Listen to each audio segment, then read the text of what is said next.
Madam hi. Hi అండి. Madam మీ పేరు? స్వప్న. Madam ఏపీలో ఎలక్షన్స్ అయితే స్టార్ట్ అయిపోయింది. ఎవరి మట్టి గాలి ప్రచారాలు అయితే మారుమోగిపోతున్నాయి. ఒక పక్కన ఎన్డీఏ కూటమిగా వస్తున్నారు, ఒక పక్క జగన్మోహన్ రెడ్డి సింగిల్గా వస్తున్నారు. మనకి 5 సంవత్సరాలు చూసుకుంటే జగన్మోహన్ రెడ్డి గారు చేసిన పరిపాలన అభివృద్ధి గురించి మీరు ఏం చెప్తారు? అసలు ఏమీ డెవలప్మెంట్ లేదండి.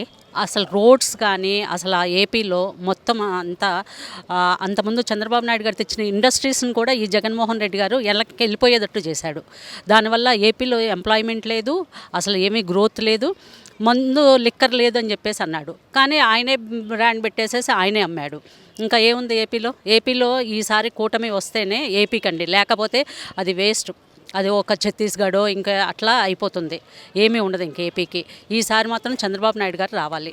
3 రాజధాని విషయంలో మాట తప్పేసని చెప్పేసి ప్రజలు అంటున్నారు. ఎందుకు మేడం 3 రాజధాని చెప్పి మాట తప్పాల్సిన అవసరం ఏమొచ్చిందంటారు? అవును, ఆయన అన్నీ ఏది చేసినా పాలిటిక్స్, ఆయన పర్సనల్లో ప్రాఫిట్, ఆయన బెనిఫిట్ గురించే చేస్తాడు. వైజాగ్లో ఆయన ప్రాపర్టీస్ బాగా ఉన్నాయి, అందుకని వైజాగ్ షిఫ్ట్ చేయాలని చెప్పేసి చూశాడు ఆయన, దాన్ని అక్కడ క్యాష్ చేసుకోవాలని చెప్పేసి. అది ఇంకా కుదరలేదు, ఇంకా దానికి ఇంకా అందుకని ఏం చేయలేక సెంట్రల్లో ఒప్పుకోలేదు. రాజధాని ఇది ఏపీ అమరావతి ఉండాలి అని చెప్పేసి సెంట్రల్ కూడా అనౌన్స్ చేసింది.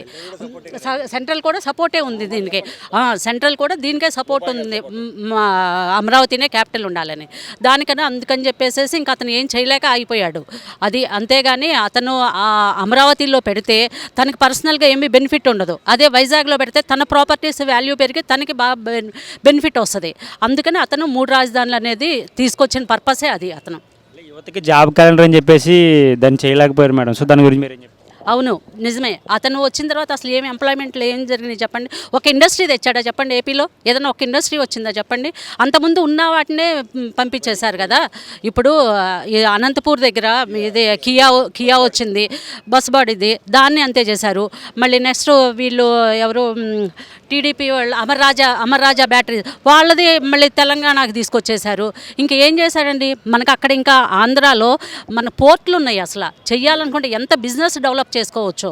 కానీ అసలు అలాంటి ఉద్దేశమే అతనికి లేదు. అతను ఎంతసేపు అంతకుముందు చంద్రబాబు నాయుడు చేసిన ఏమి కూల్చాలా, ఏమి వాటిని నాశనం చేయాలా, అంతే ఆ కాన్సెప్టే కానీ అతను ఏపీని బాగు చేయాలన్న ఉద్దేశం అయితే అతనిలో లేదు అసలు.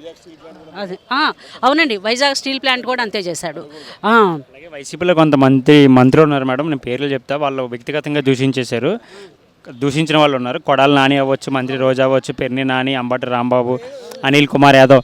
వీళ్ళు ఓడిపోతామన్న భయంతోనే కదా కొన్ని రోజులుగా సైలెంట్ అయిపోయిందని చెప్పేసి ప్రతిపక్షాలు ఆరోపిస్తున్నారు. మీరు ఏమంటారు? అవునండి, వీళ్ళందరూ కొడాలి నాని, అంబటి, వీళ్ళంతా వాళ్ళు ఓడిపోతారని వాళ్ళకి తెలుసు. ఇప్పుడు వాళ్ళు అందుకనే చెప్పేసి సైలెంట్గా ఊరుకుంటున్నారు. అంతకుముందు కొడాలి నాని ఎట్లా మాట్లాడాడండి? అసలు ఆ నోరుకేమన్నా ఇది ఉందా? అసలు అదుపు లేకోకుండా మాట్లాడి ఇప్పుడు ఇక సైలెంట్ అయిపోయాడు. ఎందుకనంటే ఇంకా వాళ్ళకి అర్థమైపోయింది ఇంకా వాళ్ళు రారు అనేది. వాళ్ళకి రారు అని తెలిసింది కాబట్టి ఇంకా కామ్గా ఊరుకున్నారు. అలాగే పవన్ కళ్యాణ్ గారు పిఠాపూర్ నుంచి పోటీ చేస్తున్నారు మేడం. ఈసారి ఆయన విజయ అవకాశం ఎలా ఉండొచ్చు, ఎంత మెజార్టీ రావచ్చు? పవన్ కళ్యాణ్ డెఫినెట్గా గెలుస్తాడండి ఈసారి. పవన్ కళ్యాణ్ పిఠాపురం నుంచి భారీ మెజార్టీతోనే గెలుస్తాడు. వీళ్ళందరూ కలిసి చేస్తున్నారు కాబట్టి 100% చంద్రబాబు నాయుడు గారే మళ్ళీ సీఎం అవుతారు ఆంధ్రాలో. మంగళగిరి నుంచి లోకేష్ గారు పోటీ చేస్తున్నారు. ఆయన లాస్ట్ టైం ఎలక్షన్తో పోల్చుకుంటే ఇప్పుడు చాలా డిఫరెన్స్ చేంజ్ అయిపోయి చాలా గట్టిగా ప్రత్యర్థులు కూడా సమాధానం చెప్తున్నారు. ఆయన విజయ అవకాశాలు మంగళగిరి నుంచి ఎలా ఉన్నాయి, ఎంత మెజార్టీ రావచ్చు? ఆయన ఇప్పుడు ఇంతకుముందు తను లోకేష్ ఏంటంటే యాక్చువల్గా తను పెరిగిన ఫ్యామిలీని బట్టి ఉంటుందండి. జగన్ ఒక రౌడీ ఫ్యామిలీలోంచి పెరిగొచ్చాడు కరెక్ట్గా చెప్పాలంటే. ఇతను వాళ్ళ మదర్ కానీ వాళ్ళ ఫాదర్ కానీ ఒక ఎడ్యుకేటెడ్, వాళ్ళ తాతగారు కానీ ఒక మంచి ఫ్యామిలీలోంచి వచ్చాడు. అందుకని ఇతను మాట్లాడే విధానము ఆ పాలిటిక్స్ జనాలకి ఎక్కట్లేదు, కానీ ఎడ్యుకేటెడ్స్కి అతను చెప్పేది నచ్చుతుంది. మాస్ పీపుల్కి ఏమవుతుందంటే ఆ తిట్టటము, లేకపోతే అరవటము, కేకలేయటము, వల్గర్ లాంగ్వేజ్ అవి ఇష్టపడతారు. దాన్ని బట్టి లోకేష్కి అసలు మాట్లాడటం రాదు, పప్పు సొద్ద ఇట్లాంటి పిచ్చవాగుళ్ళనే అవుతారు. కానీ అతను బ్రెయిన్, అతను ఆలోచన విధానం అవన్నీ చాలా బాగుంటాయి. ఇప్పుడు అతను కూడా కాస్త డెవలప్ అయ్యాడు. అతను చదువుకున్నది అదంతా అతను పెరిగిన వాతావరణం బట్టి అతను ఎడ్యుకేటెడ్ లాగా బిహేవ్ చేశాడు. యాజ్ ఏ పొలిటీషియన్ ఇప్పుడు లోకల్ ఈ పొలిటీషియన్స్ లాగా బిహేవ్ చేయలేదు. ఎవరిని పడితే వాళ్ళని ఇష్టం వచ్చినట్టు నోటికి వచ్చినట్టు మాట్లాడలేదు. ఇప్పుడు అతను చాలా డెవలప్ అయ్యాడు. తను ఇప్పుడు మంగళగిరిలో తను భారీ మెజార్టీతో గెలుస్తాడు 100%. కూటమికి ఎన్ని సీట్లు రావచ్చు మేడం? 120 అంటున్నారు, 120 రావచ్చు. వైసీపీకి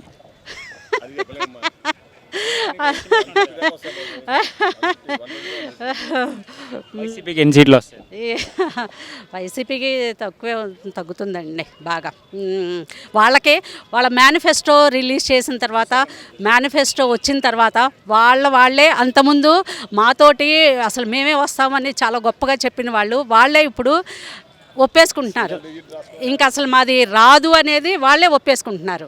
అది ఏమనిపిస్తుంది మేడం మేనిఫెస్టో చూసాక మీకు రెండు పార్టీలు డిఫరెన్స్ చూసుకుంటే ఏం కొత్త మీకు పాయింట్స్ ఏమైనా బాగా కనెక్ట్ అయిన పాయింట్స్ ఏమైనా నచ్చిన పాయింట్స్ ఉన్నాయి? గ్యాస్ సిలిండర్స్ ఉన్న చూసారా, అది లేని వాళ్ళకి చాలా ఉపయోగపడుతుంది. అది బాగుంది.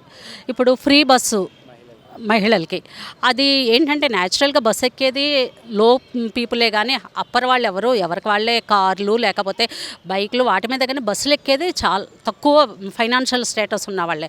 అది కూడా ఉపయోగమే వాళ్ళకి. అందుకని చెప్పేసి ఇవి ప్రజల్లోకి బాగా వెళ్తాయి. డెఫినెట్గా వెళ్తాయి. దీనివల్ల చంద్రబాబు నాయుడు గారికి చాలా మంచి జరుగుతుంది. అయితే ఏపీలో మార్పు రావాలని కోరుకుంటున్నారు. 100% అండి, 100%. మేము ఆంధ్ర వాళ్ళమే. మాకు ఇక్కడున్నా కానీ మాది డెవలప్ అవ్వాలి, మాది బాగుండాలి అనేది యాక్చువల్గా మాకు ఆంధ్ర పెరిగితే మాకు ఇక్కడ ప్రాపర్టీస్ వాల్యూ తగ్గుతాయి. అయినా కూడా మా పర్సనల్లీ మేము చూసుకోవట్లా. మాకేంటంటే మా ఏపీ బాగుండాలి, మాది అన్న ఆ ఫీల్ అనమాట అది.